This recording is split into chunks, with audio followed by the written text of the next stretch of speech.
Hey everybody, G Bear here, Homesteading the Desert. Today's the last day of March, day before Easter. Anyway, I just called Home Depot, made sure that they are going to be open tomorrow because I've got to go get more materials. I'll show you what I was doing a little while ago. All right, look at this. We peaked out over 90 degrees today. That is really something. Right now, 78 degrees, 11% humidity. It's dry out there. 15-mile-an-hour average winds gusting to 21, and the average is 16. So the low end is 14, high 21, 16 in the middle. You can see it for yourself. And there's our full moon is tonight, 3:31, 4:51 Pacific Standard Time. And I just finished working outside. The wind started picking up and was making it a little hard to do stuff. But I would have kept going if I had materials. I was a little shy on materials. I'll show you what I was doing in a minute. Here's my little workstation I put together. I put a little shelf down here. I had made this one for my OC house years ago. It was a little breakfast counter in my kitchen. And I had to take it out of there, so I pulled it out, brought it up here, and look at that. It fits just perfectly.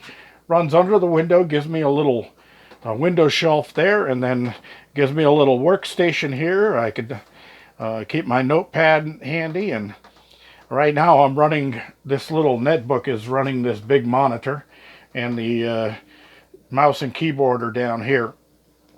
Makes it a little bit easier for me to work on it. All right, let's take a little walk outside here. I'm not going to reopen the containers. I closed them because the wind was gusting and the doors were slamming and so forth. I did take an outdoor shower yesterday. It's the weather for it. It was beautiful. Water temperature is around 90 degrees. Just totally refreshing. There was no wind yesterday at this time. Today there is wind. You see my turbine up there just kicking out electricity. You can see my shower standing over there, my towel hanging ready for a shower. If the wind dies a little bit here, I may still go take an outdoor shower. If not, I'll just wash up inside. All right, cloud potatoes. Look at my cloud potato, happy as can be. Nice and green and just full of energy. Doing great inside of there. And there's another little one right down inside there just starting to sprout out. Okay, I put two different types of potatoes in here. This one on this side will be a sweet potato. That one over there is russets. So it's going to be interesting to see how much this bucket will actually hold. I'm going to start another bucket. I've done some onions inside. I've got them in the windowsill, and I've got them sprouted, ready to go. I'll peel off the extra meat off of those.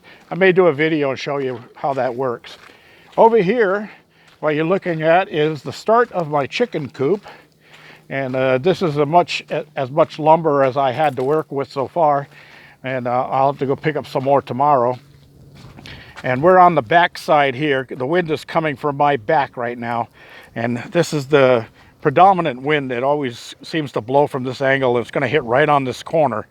So that's going to be a nice protection because this will all be solid and solid down here. I am going to put chicken wire down there, buried a foot deep into the ground so the critters can't dig under it. And it'll come up here. This is a 3-foot level.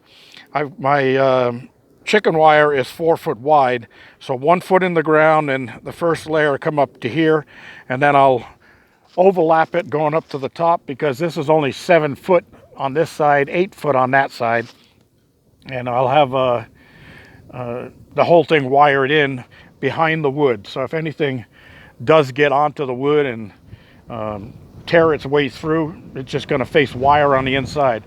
I am going to insulate these walls. On this wall here, I'm going to, because it's only 1.5 inches thick, I'm going to put the 1.5 inch styrofoam in between the outer wall and the inner wall. so it will be insulated slightly. The chickens in here, I'm planning on having 8 chickens to start. What you're looking at here in this little area where I've got these 2x4s across will be the nesting boxes. There'll be 2 nesting boxes this side, 2 nesting boxes on that side, and then the perches where they can, the roost up here will be in this center. Then I'll have another 2x4 like that one on this back side running across, and I'll have a flip down panel here hinged with a piano hinge on the bottom, so I can drop it down and clean out the inside of the cage from this side. With a 16-inch opening, I can reach in with a hoe and just scrape it out. Now what I'm planning on is this actually I planned it for 4 foot by 8 foot. So it's 8 foot long, 4 foot wide. So one whole sheet of plywood is going to fit in here. But I put this 2x4 16 inches over from the edge. So I will make 2 16-inch cuts off of the edge of my plywood that's going to go in here for the floor. And there will be another support that runs across the center here so that it takes up any sagging. But anyway, the reason I'm doing that is that this is where the nesting box will be. My hatch is going to be only come to this point. So I'm going to have like a 6-foot opening here to reach in and clean out. But this center piece of plywood, I'm going to set it up so that it just locks down with a couple of little slide bolts on 4 positions and holds it in place. And underneath, I'm going to tack on some hardware cloth, 1/2 inch by 1/2 inch hardware cloth. And what I'm going to do is in the summer, when it's like this, it's got a nice warm breeze, it's not too hot, I can pull the center board out completely, and they'll have an area down in here which will just be a screened area. So if they do poop and all of that, it's going to fall right through the screen and go down onto the ground. And I may have to scrape the screen a little bit, but it'll also allow for some airflow up from underneath. Because the front side there, which is going to go into the chicken run, which is going to go out that way about 12 feet, that area right there will stay open so they can come under here. And then underneath here along the back side at the bottom here, maybe about 16 inches off the ground, I'm going to have a water barrel on this corner right here. Now I'm going to catch rain off the roof whenever it does rain. But in the meantime, this water barrel will be able to, I'll just be able to fill it up using my water from my tank if I need to. But this will be water for the chickens. And a 55-gallon drum is going to sit right here, raised up off the ground.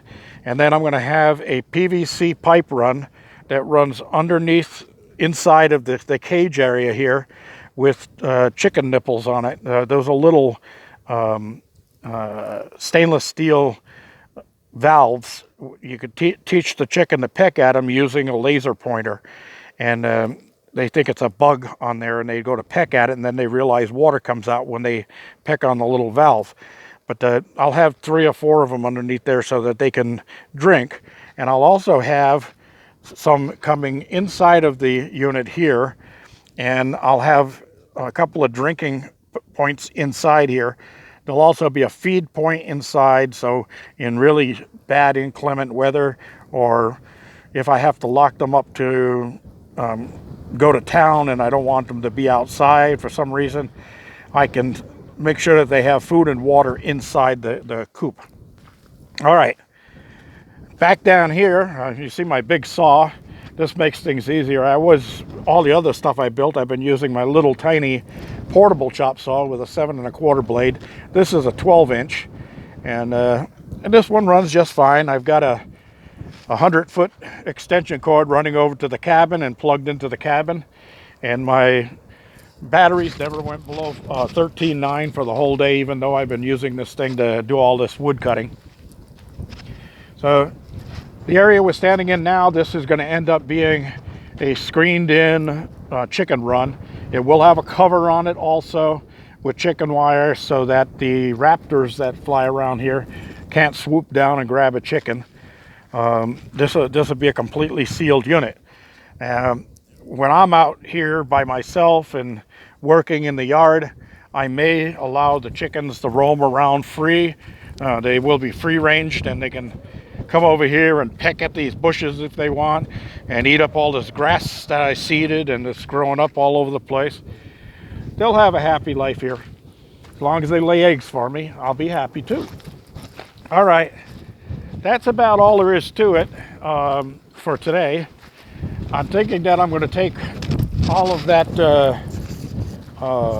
fertilizer and compost and soils out of the container, and I'm going to put them inside that box.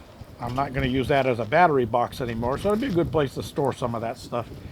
And I've got to get some pots together tomorrow. Probably I'll pot those onions that I've got and get a couple of seeds started, because as soon as the chicken coop is done, the next thing I'm going to do is down by these rock piles down here, I'm going to go in that direction slightly. I'm going to take out that bush right back there, and maybe this bush group right here and the one right behind it. And then that whole big area right there is going to be where I'm going to put my garden house. So it'll have sun all day long, because the sun comes up right over there, goes right over the top here like it is now, and it sets down in that direction. Right now it's just behind those clouds, but that gives me a full day of sun on my plants. And once I get that all locked in, I'll get my plants in there, and I'll give them some my Go Juice, or Jump Start is the real name for it, but I call it Go Juice because, boy, and I use that stuff, the plants go. They go and they go and they go. And I get my plants all happy. I'll also tomorrow or Sunday be walking around with a watering can with some of the Go Juice in it, and I'm going to water my grapevine and all my trees in the orchard, because I've got a couple of them that are showing some budding. They may have survived, and if they did, I'll be happy with that, because I've got about 8 trees still down in the OC that have to come up here. Again, like I said before, they aren't coming up here until they are secured and safe. And if I can, they're still young trees, I'll keep them inside the garden house. They can get their sun in there. They can stay in the pots until they become root bound.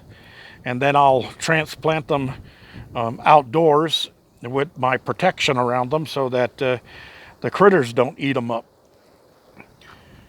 That's about all there is for today, people. I will be doing another video when things proceed. I'm going to go inside now, have a cold beer, and get my dinner started. G-Bear signing off from another episode of Homesteading the Desert.